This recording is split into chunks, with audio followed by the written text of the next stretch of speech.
go out to the victims and their families as a result of this senseless act of violence. The FBI will continue to avail resources and assets, whether local, regional, or national, to assist our partners in addressing violent crime in our community. For example, to incentivize the public in coming forward with tips and information to assist law enforcement who are seeking additional information to further an investigation to keep the public safe, the FBI offers monetary rewards. As a result of the mass shooting which occurred in our community this past weekend and the information and investigation to date, the FBI has announced a reward for up to $50,000 for information that to law enforcement which leads to the arrest and conviction of the individual or individuals responsible for Saturday's mass shooting. If you, I want to repeat that, if you or you know someone who has information about those involved in Saturday's mass shooting, know that you can remain anonymous. Please call the FBI at 1-800-CALL-FBI, 1-800-225-5324, the Birmingham Police Department at 205-254-1764, or Crime Stoppers at 205-254-7777. You can also submit a tip online at tips.fbi.gov. We will continue focusing on sharing intelligence and investigative resources with our local, state, and federal partners, as well as building effective relationships with the community that we are sworn to protect. And the purpose of that is to ensure that we root out the most violent and heinous individuals that seek to bring violence to our communities and neighborhoods. Thank you.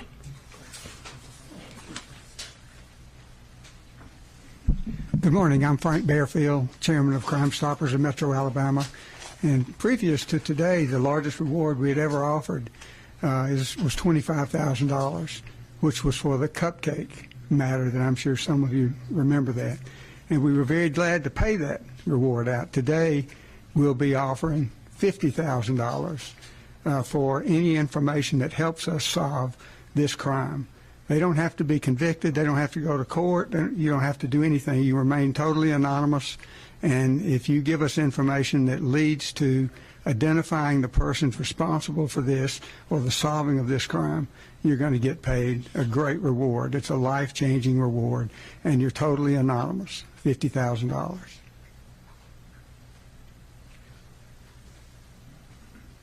I want to thank you all for being here with us all this morning. A couple things I want to do. One, I want to start with a thank you. It is a thank you to what this continued effort of partnership. One, to the FBI for not just leaning in with the investigation, but sharing with and presenting to our community additional resources in the form of an actual award up to $50,000 that will lead to an arrest and conviction from the FBI. If you were listening to Frank, I also want to thank Crime Stoppers as well. Theirs has a twist. It is to provide simple information that could lead to an arrest, as well as you can remain anonymous. I want to stress that. You can remain anonymous. It is critically important that as a community we come together in this moment. I'm reminded that standing in this room, I've presented before in front of many of you all, and there was an outpouring. There was not only a collective holding our breath, but I remember community action with the kidnapping of Cupcake McKinney. This requires one of those same type of moments when you have 22 citizens, 22 residents, 22 community members who have been shot in our community, where 4 unfortunately have lost their lives. We, the community, have to step up. That whole village approach that we saw, the unfortunate results, but we saw in real time. We saw the PSAs from the media. We saw community members coming forward, not only with information, but wanting to put it on their own cape. This requires one of those moments, because as a community, we cannot give safe harbor or shelter to people who want to just simply kill people. We can't give them cover. They should not feel safe in our community. They should not feel safe anywhere. And so you've heard it here from two of our partners. You can receive up to $100,000 if you have credible information that leads to one, an arrest, and the other, an actual conviction. It's your time to step up, and we need you. There are a couple other things I want to state. As Chief has mentioned, several of our victims have been discharged. As I mentioned yesterday, this type of incident, this mass shooting, has a heavy toll on community as a whole, but nothing more harmful too than the emotional and physical pain of these actual victims. And so I've had a chance to speak to several of them, including some of their parents. One of our victims was simply in line with his friends celebrating his birthday. Was September 18th. His mom mentioned to me that they usually go out of town for his birthday, but he decided to celebrate his birthday here. Talked to another victim and her mother. And the mother was as emotional as her daughter as she should be. But a simple request of the emotional toll this has had on her daughter's life, and are there any available resources for counseling. I want you all to imagine the other 20 victims, where 4 of them, their families have to pick up the pieces because I or their family can't talk to them. And the other victims as well, who are some still in the hospital and some who have been discharged. If there ever was a time for us to come together as a community, this is the moment. But I want to make myself very clear on what the priority is. It is to hunt down, capture, arrest, and convict the people who are responsible for this mass shooting. You see, it's easy to see people in a line who most likely are unarmed, because to enter a club, you can't have a weapon on you. And so on one hand, as heinous as this was, it was also one of the most cowardly things we've also seen. They're cowards. And I think we're at a point where we can take people who don't care about lives, have a reckless disregard for lives, and also adding that they're cowards to do this in the way they did, off the streets. And so everyone who wants to play detective on social media, everyone in the streets that's pointing the finger at the police and everyone else, this is your time to step up. And there's an ample award for you doing your part as a community member. Again, a huge thank you to UAB Hospital, St. Vincent Hospital, Brookwood Hospital, and Princeton Hospital, who, as I've stated, and it's worth repeating, do what they do best, which is saving lives. The pain and hurt that existed at some of these waiting rooms, where hundreds of scores of people, family members, waiting in the emergency room lobby area, not knowing which hospital their child was in, wondering the results of their child. None of us should have to live with that. But we can make them whole. Sheriff, come on up, sir. Literally in the middle of this. Come on up. Everyone, I'm referring to Sheriff Petway, again, another partner, and us helping us address and fight this issue. Other partners that are not present, that include our DA, Danny Carr. I want to thank the men and the women you see standing here, and I want to thank all the community members. But I'm looking directly at you as well, media. With the information you've heard today, up to $100,000 in a reward for credible information, please overshare, over-communicate that as a PSA and get this information out. I remember what you did for Cupcake McKinney, and we need that same type of energy from you for these 22 victims. With that, Chief, we'll open it up for questions. We kindly ask that before you ask your question, just wait to be acknowledged. We're going to make sure everyone has a voice. Yes, ma'am. Chief, at this point, do you know the identities of the suspects or the persons of interest, or are you still working to figure that out? Still working to figure that out at this point in time. Carol? Ms. Gill. You mentioned yesterday that this is a possible, that the target was intended and that you were working to identify a motive. Have you identified a motive yet? And I know that 2 of the victims had been implicated in previous murders, one acquitted, one dismissed.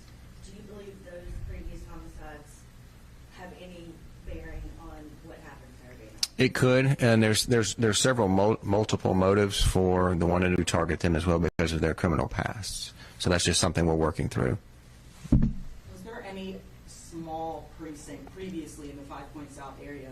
And if so, is that something that will be coming back to the area when it comes to time? Years ago, there was a substation, but there again, you have to man the substation. So I have found that a lot of times the substations are ineffective because you just have an officer sitting in there. We need our officers out engaging our community members. And so that's where we feel, and that's what the public wants. The public wants to see our officers, wants to see them out engaging them, doing patrols, not sitting in a building somewhere because they're really not effective. That's more of a behind-the-scenes type thing. Yes, sir. Do you know if this is related to any gang activity? We don't know that, and that's one of the things we're working through, just looking at it. I mean, it's something we're looking at, but I can't give you an answer right now. John?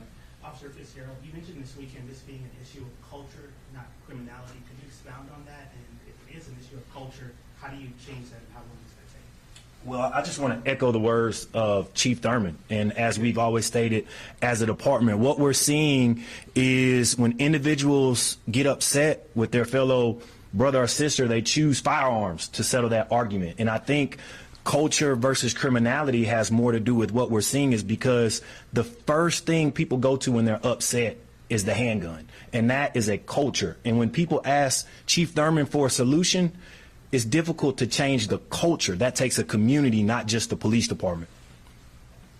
Thank you. Chief, can you elaborate on why you believe these suspects were hired to carry out this murder?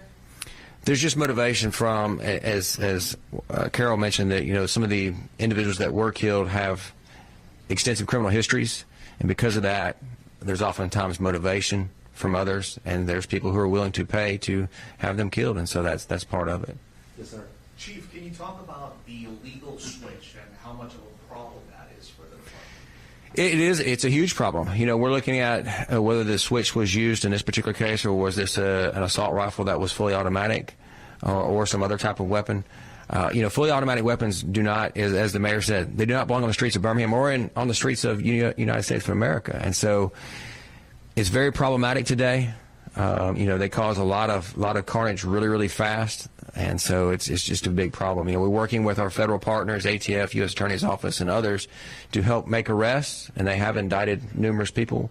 We currently have a campaign called Flip the Switch, and that's where people can call Crime Stoppers, remain anonymous, and give the information about people who possess them or are manufacturing them. We've also spoken with our state representatives about, and they have already pre-filed about having Glock switch legislation at the state level in Alabama. That's something that will be heard in a session that will come up in February of 2025. So we're working towards doing more with that, but law enforcement has to have those tools in place. And what is your, Go ahead. and what is your message to the suspects that are still out there? We're going to hunt you down and we're going to arrest you, 100%. Scott? Chief, last night there was a homicide in South Eastlake community. There was also 2 other people shot. We were told last night that there possibly could be a connection between the mass shooting and that homicide. Do you have any update for us on that front? So at this point in time, we don't have any information to suggest that it's connected.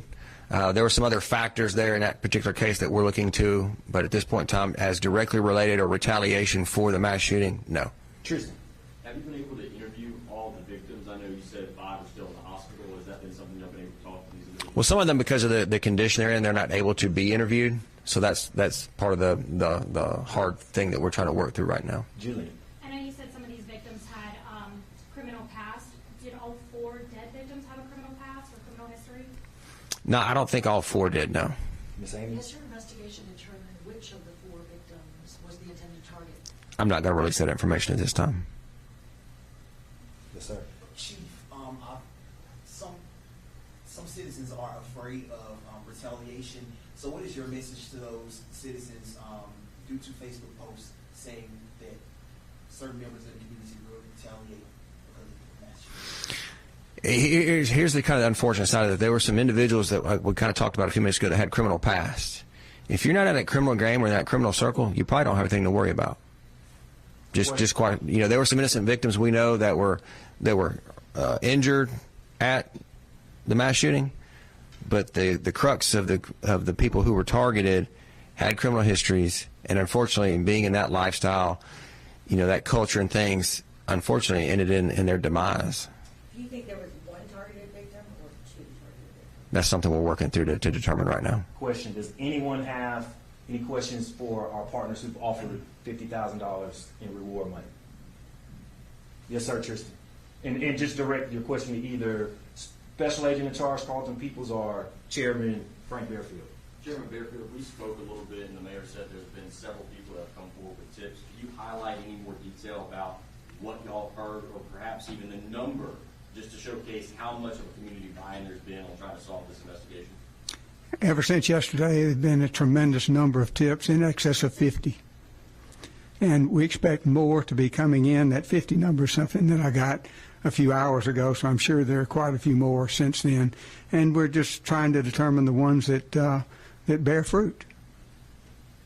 Special Agent Peoples, the FBI, as we talked about earlier, stepped up big time with the cupcake case, and that seemed to work. What does the FBI look at when it offers a substantial reward like this? I think there's a number of factors that we look at, but right now it's about the impact and the effect that it's having on our communities for everyday citizens. And so we wanted to make sure that we partner in a way that shows that we are serious about our commitment to the city of Birmingham, our local and state and federal partners, and the communities that we're sworn to protect. And this is a way to do that. But it also is just another way. We are involved in our task force, violent crime and gang task force with Birmingham and the local and state and federal partners as well. So this is just another avenue of impact, ensuring that we're all in with our partners. Scott, and then last questions. Chief Thurman, last night in 5 Points South, there was a significant police presence. Is there any plans to have police presence there moving forward, and some of the other nightlife entertainment districts like Lakeview or any other areas where we're going to see large crowds gathering on sidewalks in front of bars, restaurants, things like that? No more than normal. We did have some significant increase in police throughout the summer. That worked pretty well. We've transitioned to some other ways to address that at this point in time. And so no increased. I mean, our officers are always out in those areas, because of there's an influx of people going to the bars, the restaurants, the entertainment areas. So no more than normal. We're seeing similarities in incidences where people are driving up, shooting into idle places. Are we investigating this as maybe possibly one entity, gang related? Is that something we're looking at? There's just multiple factors or multiple motives, if you will, and we just have to work through those and determine which is most supported by facts and most viable. And so we just have to work through it. It just takes time. When we're not that far in this investigation. It just takes time to work through this. Even with all hands on deck from all of our partners, it just takes time to go through when you have something of this magnitude to get through everything. Last question, Ms. Amy. Do you believe the suspects are still in the area, and what assurances can you give to the public that it's safe to go out to these areas at night? Well, they're not. Here's the thing. These weren't just people riding around just targeting random people. So there's not people riding around the city of Birmingham just shooting people just to be shooting people. That's not occurring. These were people who were targeted because of some of their involvement in the things they are involved in, the things they do day to day. That's why they were targeted. And that's the bottom line. But just some clarification on that. I'm sorry. Just to be clear, there were 21 people who were shot. So not all 21 people are believed to be linked to the one person that was. That is correct. There's collateral damage here. There is collateral damage. Yes, 100%. All right, thank you, everyone.